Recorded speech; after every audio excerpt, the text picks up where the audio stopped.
Yes dear students, जैसे कि मैंने अभी आपको बताया कि एक आर्मी ऑफ प्रोटीन्स होती है that is known as antibody which is produced by our body against antigens. ठीक है, एंटीजन्स क्या होते हैं? Foreign agents. उनके अगेंस्ट कौन वर्क कर रहा है? एंटीबॉडीज। तो this is a typical structure of antibody. This is a typical structure of antibody. ये आपके सीबीएसई बोर्ड्स में बेटा 3 मार्क्स का आता है क्वेश्चन। ठीक है, this is very very important. ठीक है, एंड ये वाला जो स्ट्रक्चर होता है इसको हम बोलते हैं H2L2 स्ट्रक्चर। क्या बोलेंगे? H2L2 structure. H2 का मतलब क्या होता है? 2 हेवी चेन्स। ये देखिए, जो मैंने ये ब्लैक कलर की ऐसे वाई शेप स्ट्रक्चर बनाया है ना? तो वाई शेप स्ट्रक्चर जो मैंने ब्लैक कलर का बनाया है दैट इज हेवी चेन्स। ये कितनी है? 2। एंड जो मैंने रेड कलर की दिखाई है ये दोनों क्या है? Light chains. और ये भी कितनी है? 2। So it is known as H2L2 structure. ठीक है, 2 हेवी चेन्स, 2 लाइट चेन्स। और ये जो चेन्स होती हैं, heavy and the light chains, they are linked together by sulphide bridges, disulphide bridges. कौन से ब्रिजेस? डाइसल्फाइड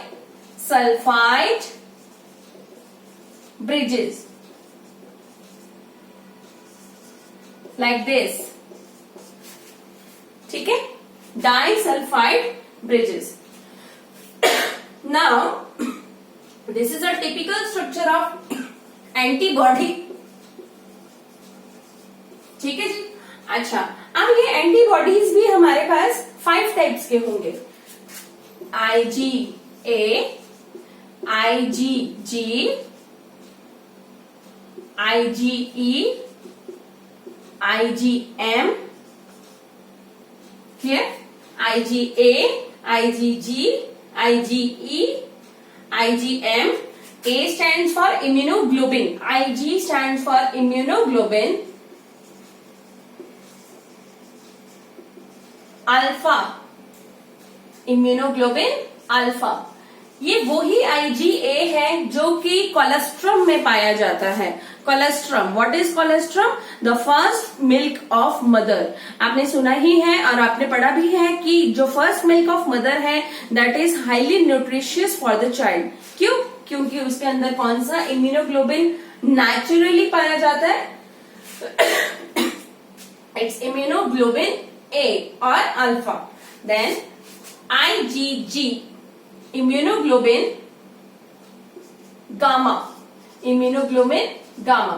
अब ये जो इम्यूनोग्लोबिन गामा होता है बेटा, ये जो होता है it is passed from the mother's placenta to the fetus before the birth. Before the birth it passes from the mother's placenta to the fetus. Then IgE stands for immunoglobulin epsilon. Immunoglobulin epsilon. ये जो IgE होता है ये क्या होता है? ये hyper sensitive होता है। ये एलर्जिक रिएक्शंस जो होते हैं उनको इनिशिएट करता है so that the pathogens can so that we can fight against pathogens. ठीक है ना? तो इसे हम बोलते हैं एंटी एलर्जिक, एलर्जिक रिस्पॉन्सेज के लिए।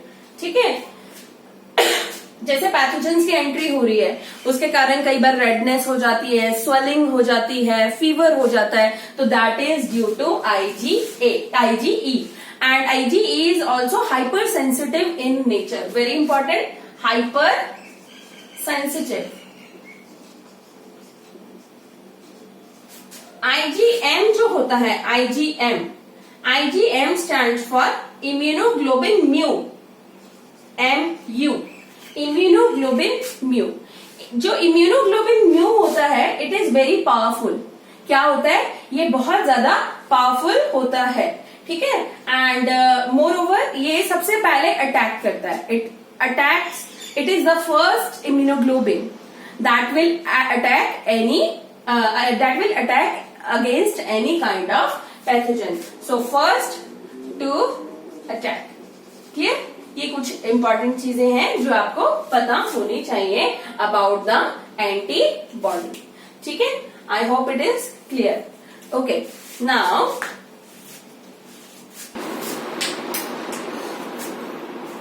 Okay, dear students, now we shall start with the immune responses. So we have two types of immune responses. एक तो होगा हमारा एंटीबॉडी मीडिएटेड इम्यून रिस्पॉन्स और दूसरा होगा हमारा cell mediated immune response. I am writing here antibody mediated immune response या antibody mediated immunity.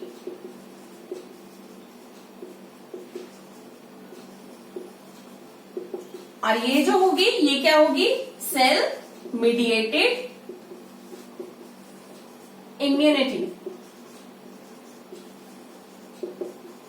Okay, जो इम्यूनिटी हमें एंटीबॉडीज की हेल्प से मिलती है उसको हम क्या बोलेंगे? Antibody mediated immunity.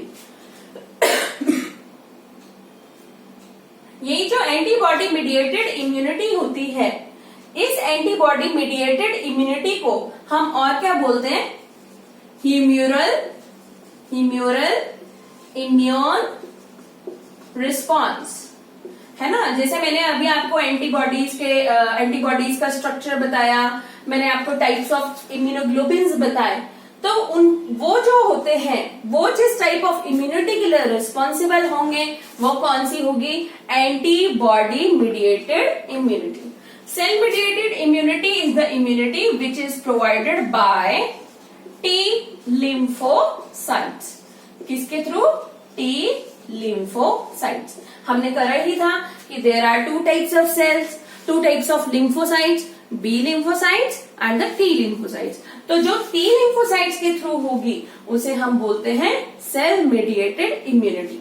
एक चीज बहुत इंपॉर्टेंट है फॉर सेल मेडिएटेड इम्यूनिटी और वो क्या है कि जो सेल मेडिएटेड इम्यूनिटी होती है इट इज रिस्पॉन्सिबल. ये आपको कॉम्पिटिशन एग्जाम में 100% आता है क्वेश्चन. क्या? It is responsible for graft rejection. Graft rejection, ठीक है. ग्राफ्ट रिजेक्शन अभी मैं आपको समझाती हूँ क्या होता है ग्राफ्ट रिजेक्शन. देखिए क्या होता है कि सपोज करो कि कोई भी ऑर्गेनिज्म है या कोई भी ह्यूमन बीइंग है at a certain point of life उसके किडनी या लीवर, समझ रहे हैं, किडनीज हो गया या फिर लीवर हो गया या फिर पैंक्रियाज हो गया, गॉल ब्लैडर हो गया एंड आजकल तो ब्रेन ट्रांसप्लांटेशन भी हो रही है या ब्रेन हो गया. तो ये जो चीजें होती है दे फेल टू वर्क, मतलब they are not able to work या वो फेल हो जाएंगे परमानेंट. तो क्या उपचार है? क्या वो उसके लिए उपचार सिर्फ डेथ है? No, there is one more thing that is organ transplantation. क्या होता है? Organ transplantation. अब सबसे बड़ी चीज क्या कि ऑर्गन ऐसे नहीं किसी का भी उठाया और किसी के अंदर ट्रांसप्लांट कर दिया. For this particular tissue matching, blood matching, compatibility देखना, ठीक है ना. Tissue, blood and this tissue, part of the tissue or the organ is referred to as graft, ठीक है. उसको हम बोलते हैं ग्राफ्ट. तो वो जो होते हैं वो अगर हमारा इनकम्पेटिबल होगा या नॉन मैचिंग होगा तो हमारी बॉडी के सेल्स उसको क्या कर देंगे? रिजेक्ट. ऐसी इम्यूनिटी को हम क्या बोलते हैं? सेल मेडिएटेड इम्यूनिटी, ठीक है. तो जब ऑर्गन ट्रांसप्लांटेशन होता है, हमारा ऑर्गन ट्रांसप्लांटेशन, उसके बाद क्या होता है कि ऐसे टाइप ऑफ पेशेंट्स को for the whole life time क्या यूज करना पड़ता है? इम्यूनोसप्रेसेंट्स. इम्यूनोसप्रेसेंट नाम से ही बहुत क्लियर है इसका मतलब क्या होगा. इम्यूनोसप्रेसेंट का मतलब होता है जो इम्यून सिस्टम को सप्रेस कर देगा.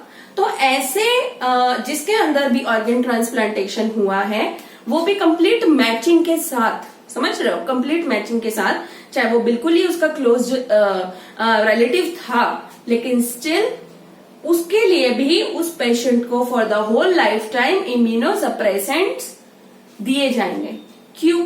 क्योंकि आपकी बॉडी के सेल्स कभी भी उनको रिजेक्ट कर सकते हैं सूनर और later. That is why immunosuppressants are used. So very important for graft rejection. वो उसके लिए कौन रिस्पॉन्सिबल होता है? Cell mediated immunity. I hope It is clear.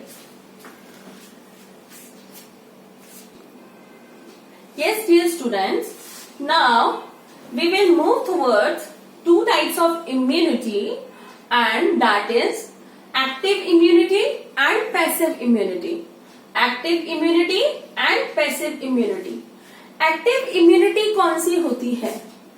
The immunity which is produced by our antibodies. जो हमारे antibodies produce कर रहे हैं कुछ रेडीमेड डेड ऑर्गेनिजम्स के अगेंस्ट, ठीक है ना। जैसे सपोज करो कि जो मैं अगर तुम्हें बात कर रही हूँ कि कोई भी एंटीजन जो होता है वो हमारी बॉडी में डाला जा रहा है। एंटीजन हम एक एग्जांपल लेते हैं पोलियो वैक्सीन का, है ना। पोलियो वैक्सीन है क्या? हमने उसी पोलियो वायरस जो होता है हमारा, पोलियो वायरस को डेड या वीक फॉर्म में अपनी बॉडी में इंट्रोड्यूस करा दिया, ठीक है। अब इंट्रोड्यूस करा दिया, अब वो पूरी लाइफ टाइम हमारी बॉडी को प्रोटेक्ट करेगा, समझ रहे हो?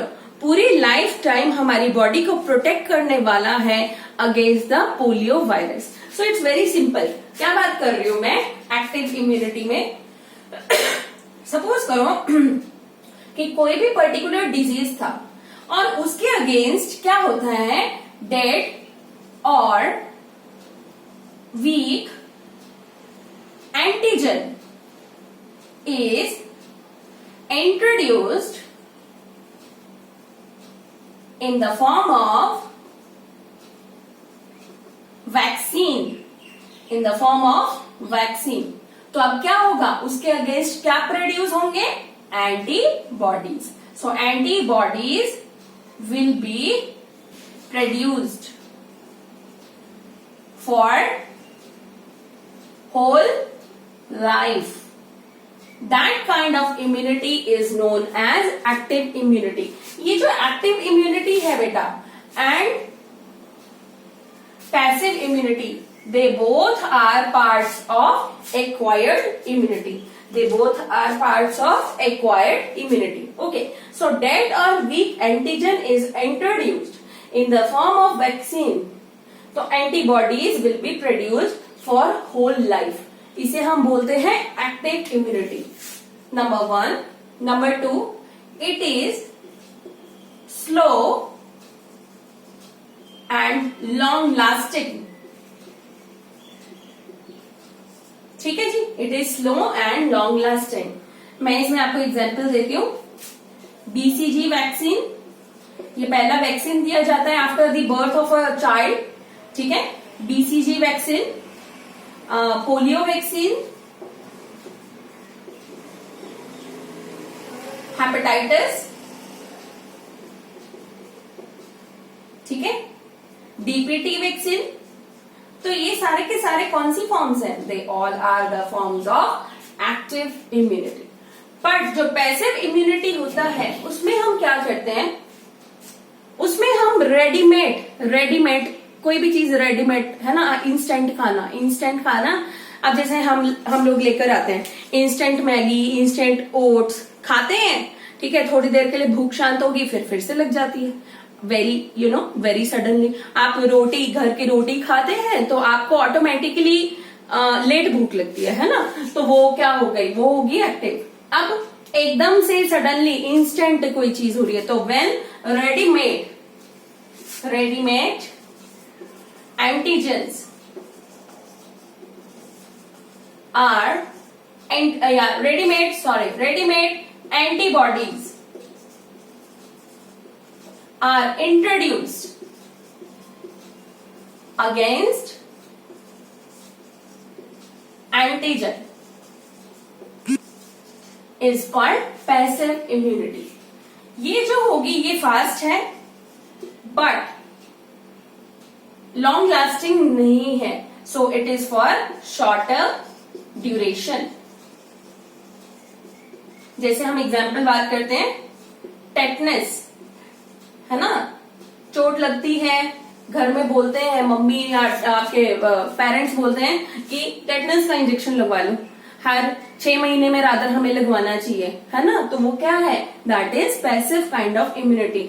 या स्नेक ने बाइट किया, समझिए, स्नेक ने बाइट किया, ठीक है, तो अब स्नेक ने बाइट किया है तो उसी टाइम उसके अगेंस्ट कुछ करना पड़ेगा ना, उसी टाइम उसके अगेंस्ट कुछ ऐसी वैक्सीन देनी पड़ेगी या ऐसी मेडिसिन देनी पड़ेगी ताकि उसी टाइम उसको पॉइजन से रिलीफ मिले इंसान को, है ना।